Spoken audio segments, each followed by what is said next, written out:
Welcome to the Billionaire Lifestyle Podcast with your host, Emmett Muckles. Please visit iTunes, Stitcher, or emmettmuckles.com to listen to all the episodes for free.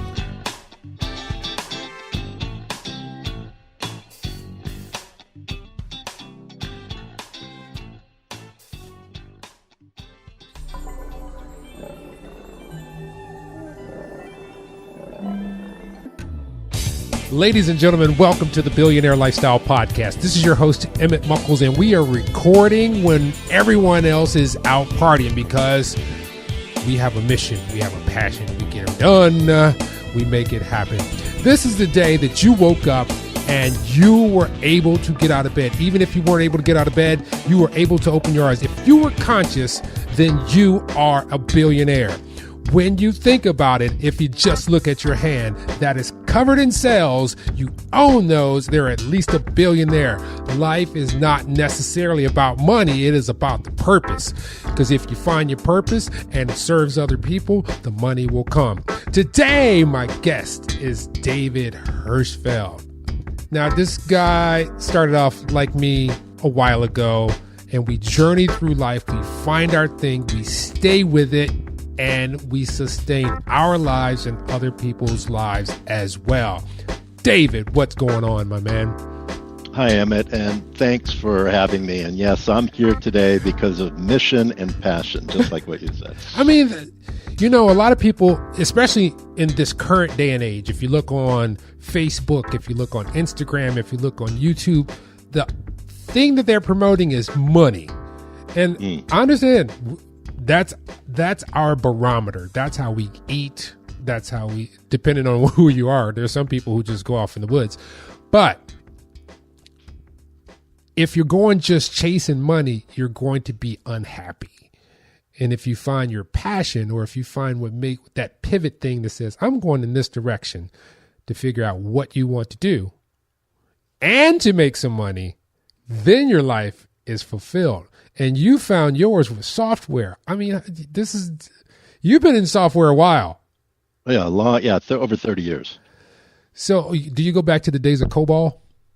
I go back to I was going to say before COBOL. If I go back even farther, if I go back to like high school, but when I first started programming. But yeah, I go back a long ways. Don't tell me you used the punch cards.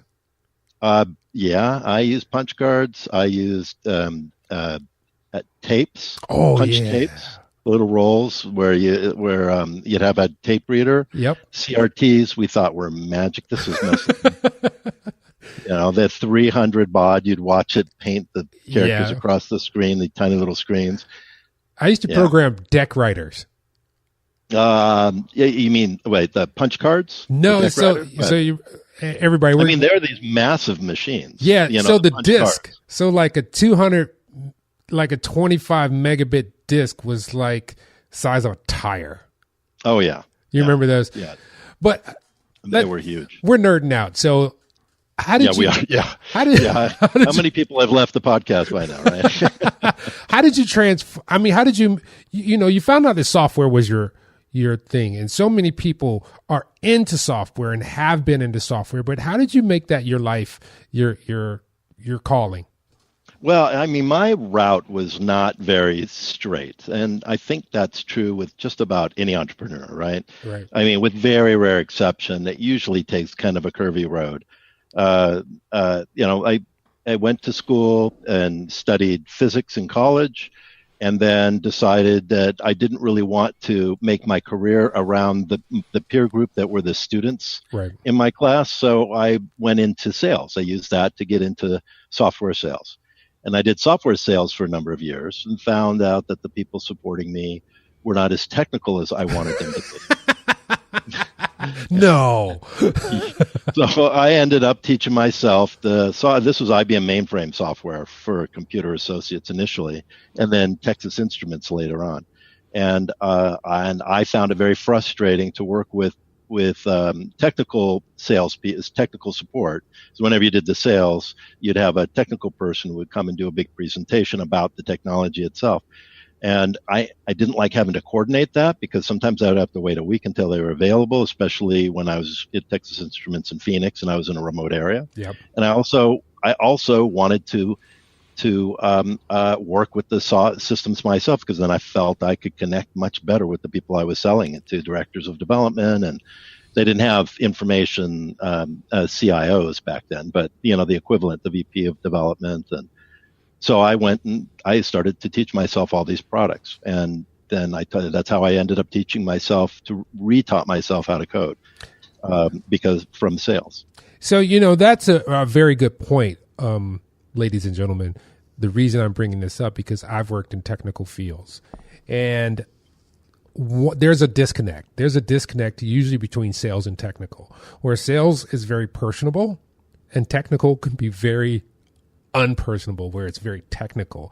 And if you can find the combination between a social person who can explain things in layman's terms, break it down technical, that's a gem.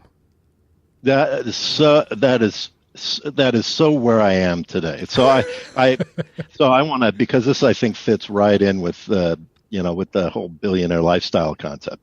So I started my current company. Yep.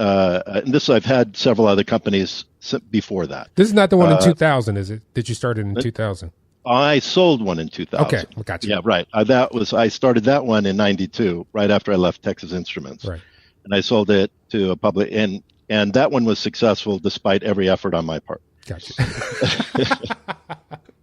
Yeah, it was not intended to grow into a big company, but it grew into a pretty sizable company. Good. With 800 customers in 22 countries in the route logistics and distribution world. And we sold it to a public company up in Toronto. Awesome. But then I started my current company in 2006, which is called Tekyz.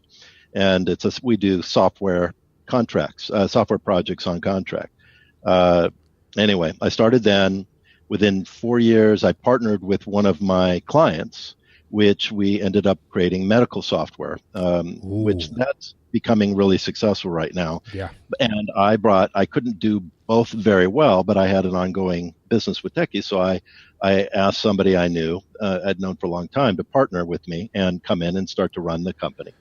I had developed a great lead source when I first started Tekyz. And so all he had to do was come in, manage the projects, continue building sales, build some infrastructure, but eventually you'd have to replace that lead source, because it's going to go away in 3 or 4 years. Yeah.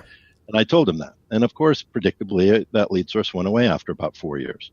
That was 3.5 years ago. And he hadn't done anything to replace the... So let me stop you. So this wasn't a item where you had repeat customers over the long term. So it was a finite repeat customer cycle? That's a really good question. So because we deal with a lot of software companies, a lot of software startups, so if you think of contract development, you're given a project and you build it. If it's in a large company, then usually they're tactical point solutions. And when you finish that, you're done. And very often in large companies, they have policies that only allow contracting groups to be in there for fixed period of time, so they don't start displacing their employees.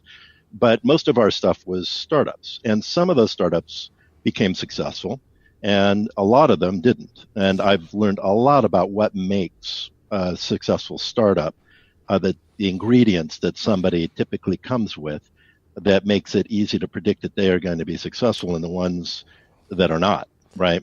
So now, of course, but even with the ones that are successful, some of those, when they get big enough, they need to start building their own internal development team. Yeah. And we help them do that. So we're kind of make ourselves obsolete on purpose because we're successful.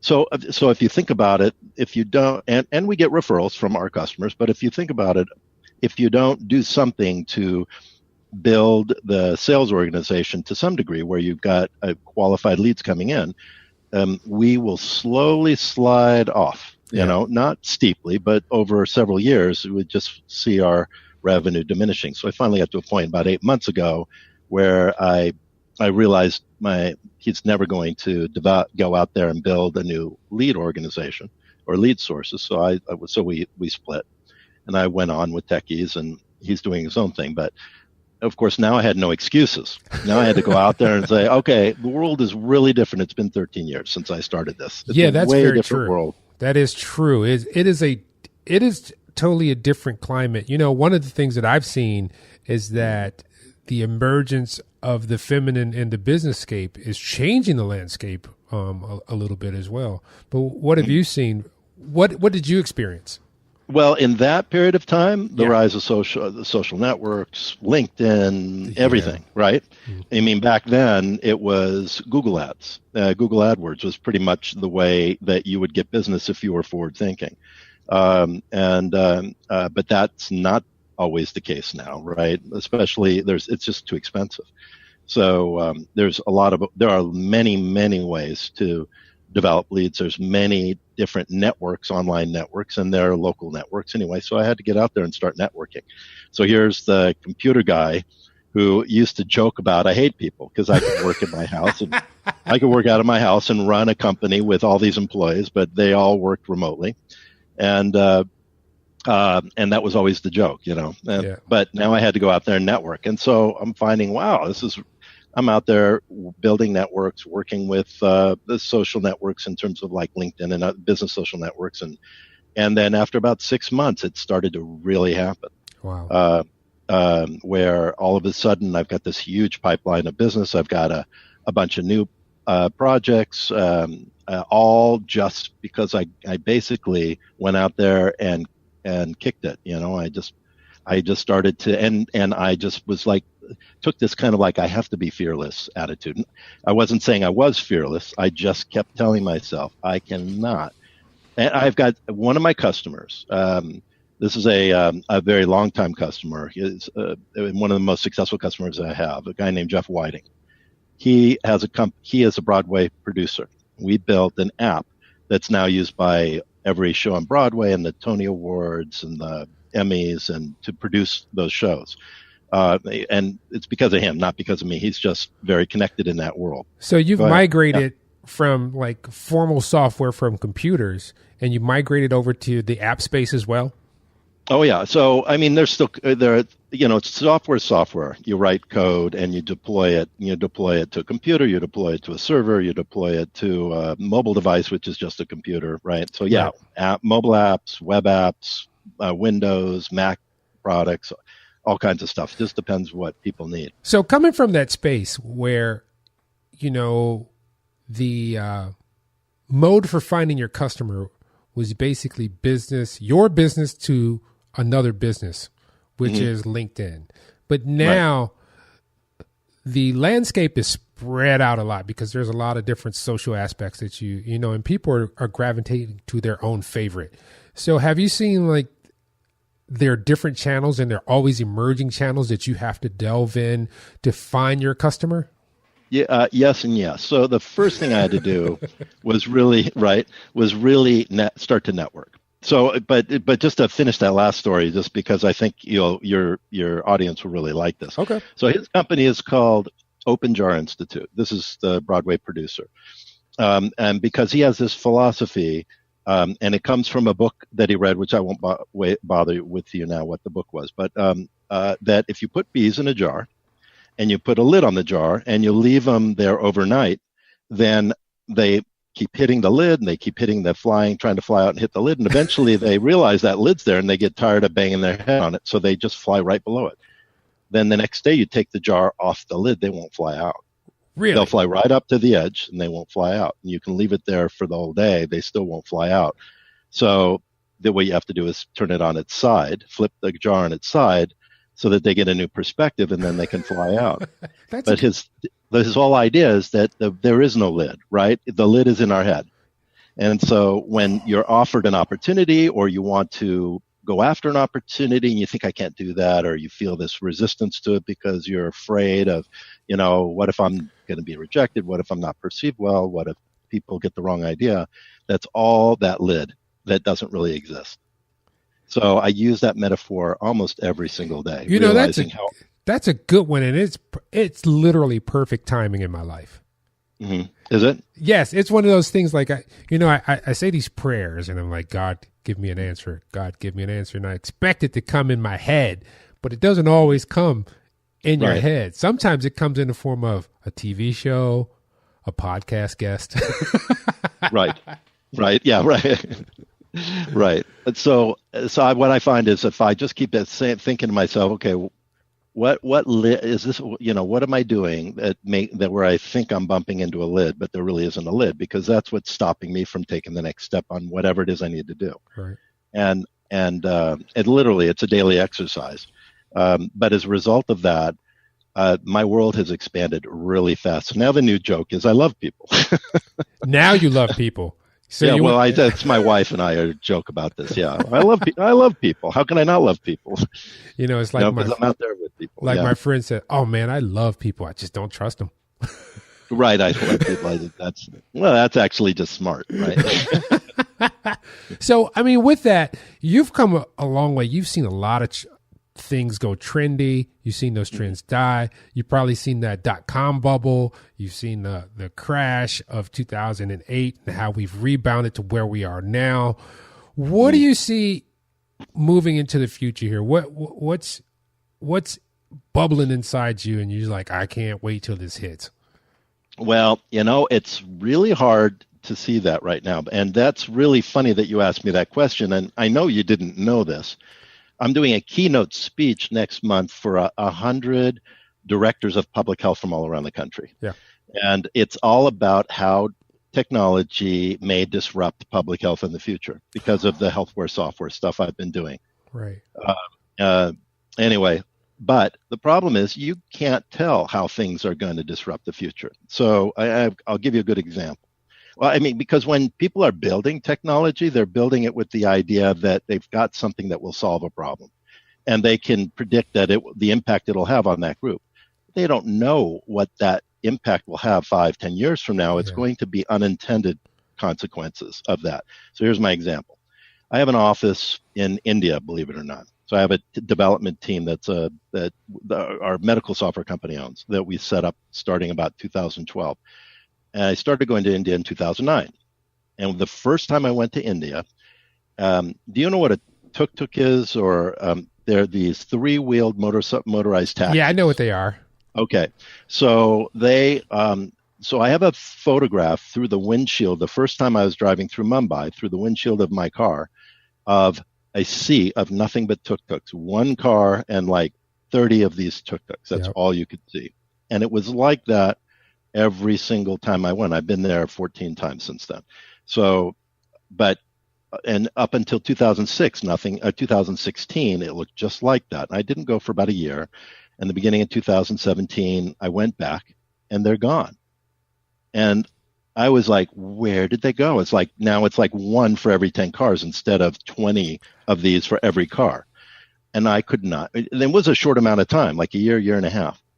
So I got to the office and I asked the director of my team, what happened to all the tuk-tuks? She said, well, Uber came to India this year, and Uber won't approve those as an Uber drivable car. And so who would think, in 2009, Uber started the same year, the first time I went to India.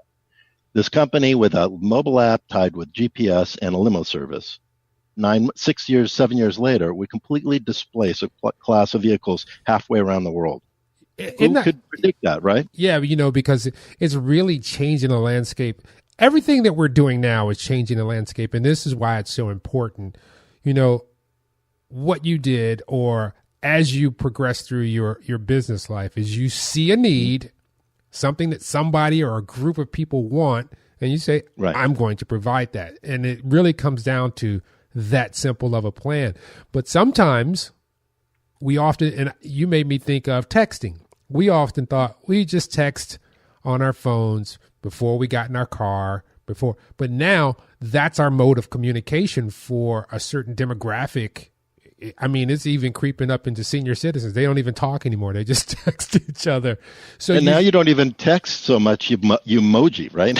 you emoji. And I've gotten this to now where I can say a certain phrase to my phone, and I'm in my car and I say, send a text to, and it says, what do you want to say?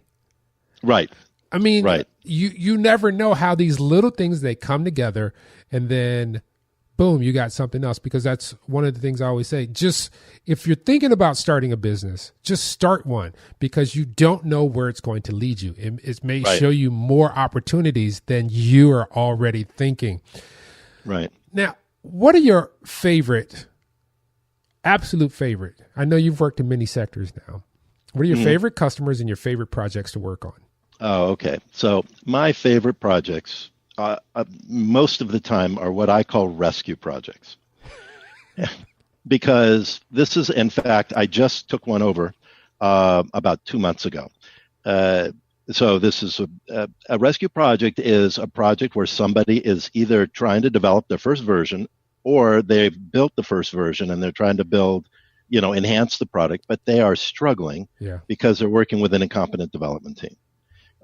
And a lot of times they don't know that the reason that they're struggling is because the team they're working with is incompetent.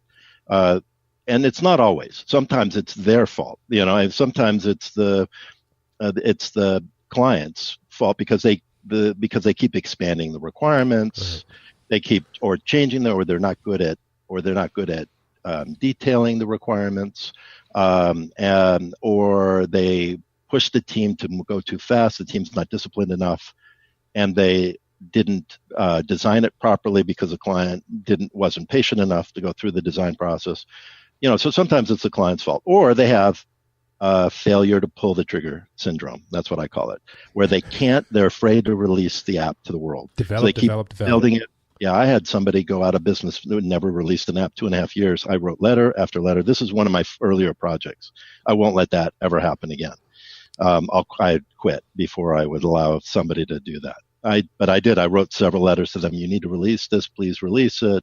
This is plenty of functionality to test the market. See, the thing is, when people release the first product, they think if they don't put the right product out, it's going to ruin them. And it doesn't at all. Because what it does is it gets them all the information that they need from the market to actually fix the product and make it usable. You don't try to make money when you release the app the first time. You try to validate the requirements and get market feedback so that you can make whatever changes you need to deliver the product that is worth charging people for. That's how you have to look. An MVP is not for making money. An MVP is to learn what it is you really need to deliver. You're dropping some science in many different areas of life right now. If someone's just listening to you and they're only thinking about software, they need to be smacked across the head. Yeah. Because by the way, MVP, for people that don't know the term, is minimal viable product. That's the smallest thing you can deliver that will provide enough functionality that you believe somebody will want to use it. Because what you're saying applies across the board, and that's where most human beings have a problem with getting anything done. They think it has to be perfect the first time. Yeah, they do. And they delay releasing it way too long, or they delay starting their business for too long, or whatever. They need, because you don't even really know what your business is until you start to run it, right? Right. You'll know what you think it is, but you truly don't know what it is. Especially as a novice. If you're a novice or if something's new to you, you think you know what it is, but it's exactly like having children. When you have a child, you have every expectation in the world. It's going to do this, and it's going to do that, and it's going to do this. Right. And it grows up and says, I'm going to be an artist and I'm going to make my money working at the gas station. You're like, but I thought you were going to be an MBA. Right, exactly. That's exactly right. With one difference. There's a term in the software world called, at some point, you have to be ready to eat your child. Ooh. Right, that's the difference. Because sometimes you've built the first version, you build it, and you've got a nice product, but the market's changed, the technology's changed. You need to start from scratch. Replace that with something completely different. Yeah. So, like for example, here's a perfect example: film versus digital. Kodak. Or who would have thought? Right, exactly. Or newspapers, paper. And that's the idea. You get so stuck that this is the only way it can be. I have another story about that one.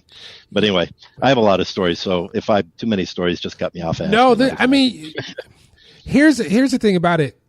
You're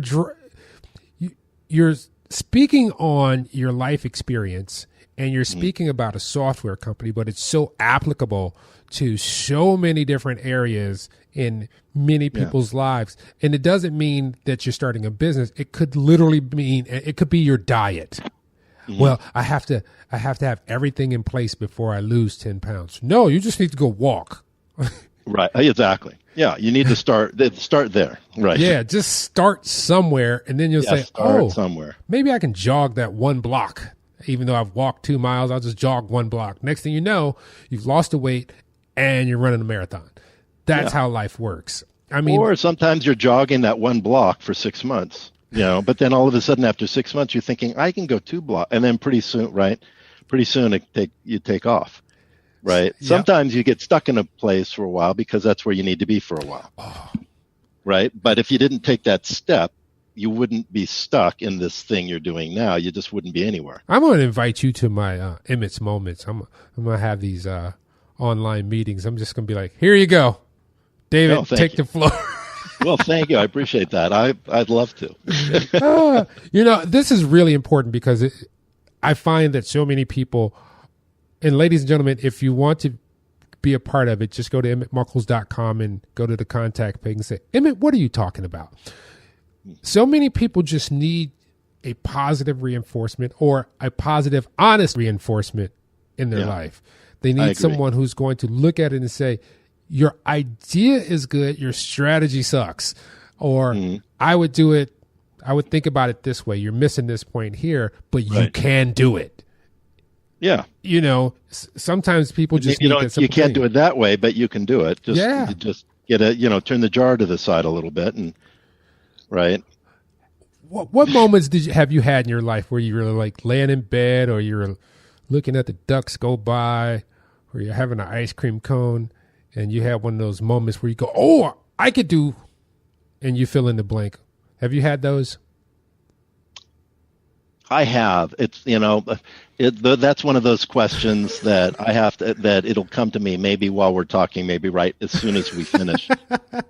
I've had a lot of those. I have a lot of aha moments, but none that I talk about very often for whatever reason. It's not one of, because an unfortunately, the thing about aha moments is when they happen, all of a sudden something's clear that was totally muddy before, right? You have no idea the mechanism that made it clear, but you have no question about what the answer is that you related to the question you were asking. So, and once you have that answer, then you want to just move forward on it. But I'm trying to think of aha moments I've had that were so distinct, like they ring throughout the years for me. Here, I'll divert you and it'll come to you. Yeah. So you've been through this. You've been through the ups. You've been through the downs. You've been through the mediums. You've been through the cyclical. So what are some of the lessons that you've learned? If you were sitting on your couch and you were just chilling and you were watching like Tech Moment and your doorbell rang and you went to the door and it was your 25-year-old you. Yeah. And he said to you, he's like, David, I'm David. What do you have for me? What lessons do I need to? I have a couple, but these lessons are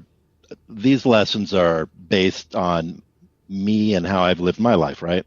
Other people their lessons might be a little different, but for me, the number one lesson is go slow and don't be afraid to invest time and education to get to whatever place whatever it is that you're passionate about. You don't have to be there tomorrow. You can take 5 years or 10 years, develop the expertise you need so that you can really be dominant in that or solidly competent at any level in that particular area, both in terms of education and also in terms of a commitment to work on that passion. That's number one. Yeah.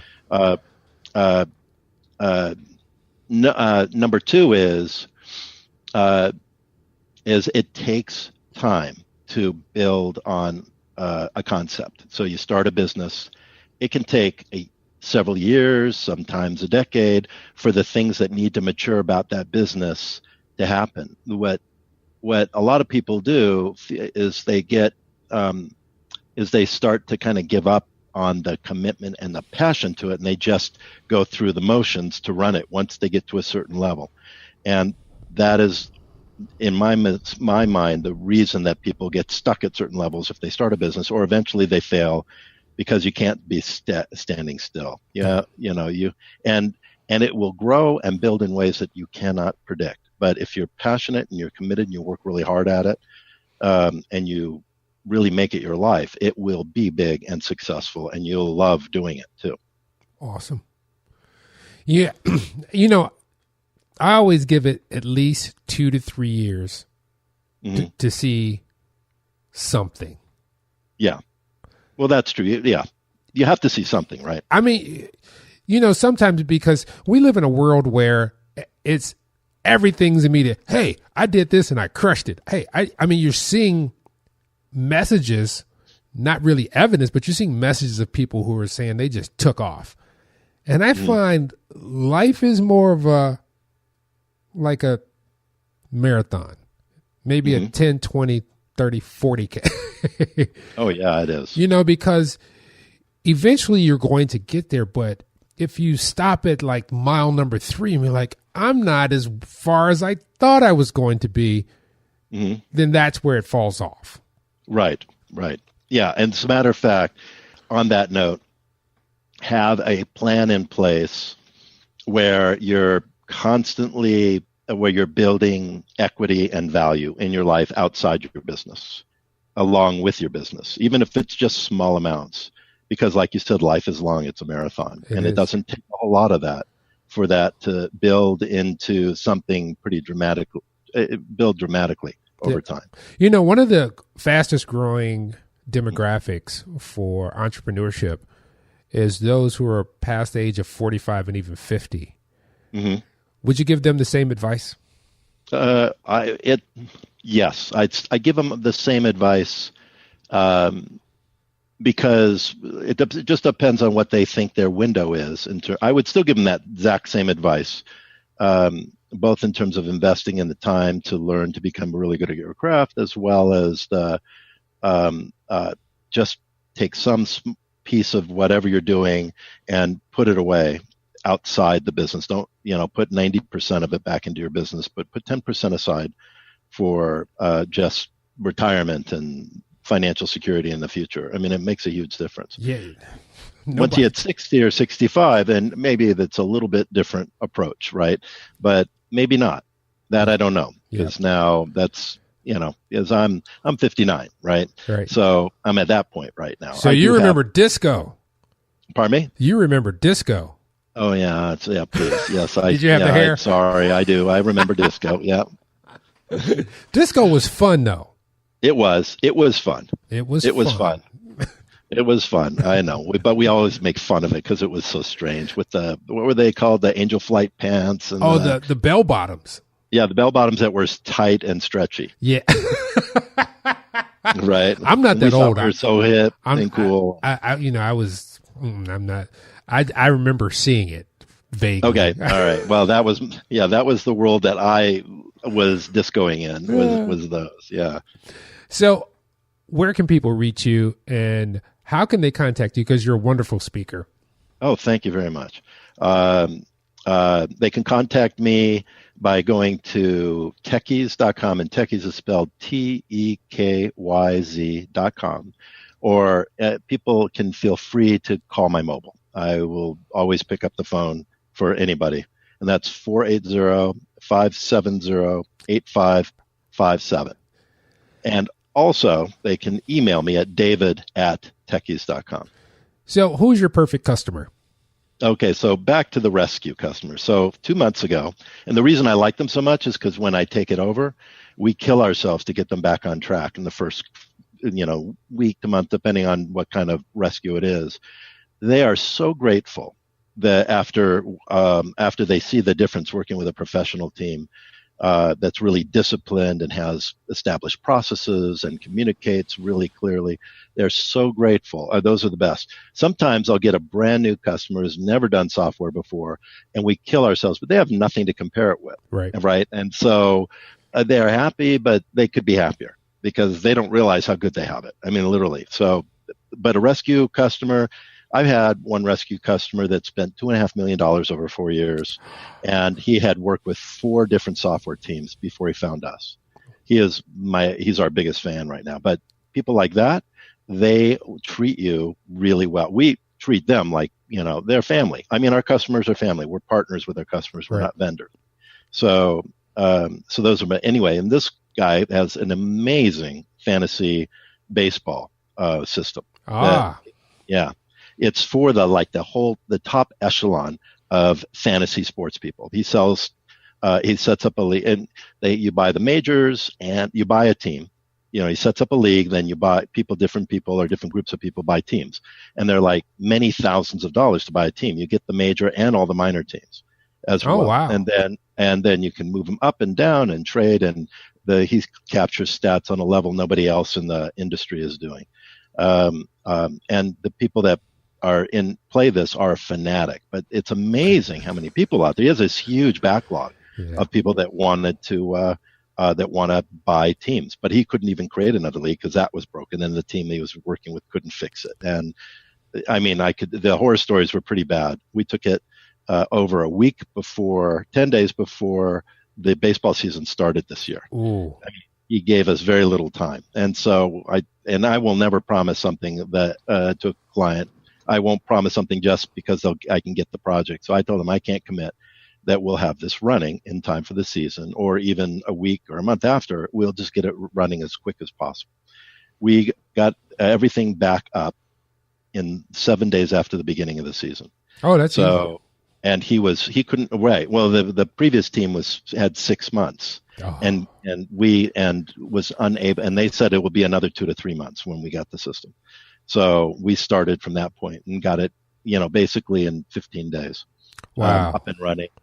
And he couldn't believe it. So, but we killed ourselves. It was late nights, and everybody was totally committed to getting this guy back on track.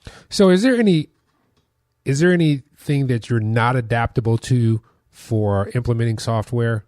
So you talked about medical, you've talked about fantasy baseball. So those are like, as far as business domains go. Yeah. I have over the 13 years of Tekyz and all the years prior to that, I've probably touched on almost every, from a big perspective, almost every business domain. I've worked on a lot of different types of finance software, but never a quote unquote banking system. Okay. Let me see, but no, not much. And the other thing in software is workflow, is automating people's workflows. So maybe they got an existing business, but they have all these manual workflows. Sometimes it's really easy to assemble existing pieces of software that are already out there and then just build some simple scripts. And all of a sudden you've automated all these tasks. You're buying tons of time back and not having to hire so many people. That's another really fun thing that I love doing. That's awesome. So, yeah. And that applies to almost anybody. Well, where are you speaking, or are you going to any conferences where people can see you? Well, if you're director of public health, you'll probably see me at this conference coming up. Otherwise, I don't have any speaking engagements scheduled. I'm sure I will in another few weeks, but just because I've been out there and really trying to develop the opportunities to get in front of people like this. I really appreciate you giving me that opportunity. Hey, does your company have a website? Yeah, it's tekyz.com, spelled TEKYZ.com. I'm just making sure. I know you said it earlier, but sometimes, people say, because we're at the end. Well, I sincerely want to thank you. I enjoyed having you on the show because you dropped some life knowledge upon the audience, and it was awesome. Oh, I appreciate it. Thank you, Emmett. And thank you for having me on. And there were great questions. Thank you. Ladies and gentlemen, this is how we depart from you. Remember, you are a one-of-a-kind creation. You are a spiritual being having a physical experience. You are part of and the global connection, part of it and you. Think of it like this. When you get out the shower, drop your towel. That is the body you came in with. Might as well appreciate it. The moles, the wrinkles, that little flabby chicken skin thing under your arm, that's you. Somebody loves you. Get out of that insecure thing, because, you know, we're all naked under our clothes. So I want you to appreciate who you are when you get out of the shower or whatever you are. Get close to the mirror, wipe the fog off, get close to it, look yourself in the eye. Now I want you to look at it because it'll contract and expand, and it's just like a nebulae in the sky. Your eye like a nebulae in the sky. As above, so below. What you think manifests in the body and makes the body do that thing, or brings things to life. As above, so below. You must love yourself, appreciate yourself, and then when you see another entity that has the nebulae in their eye like you, treat them with love, honor, and at the very least, respect. Till next time, love you all.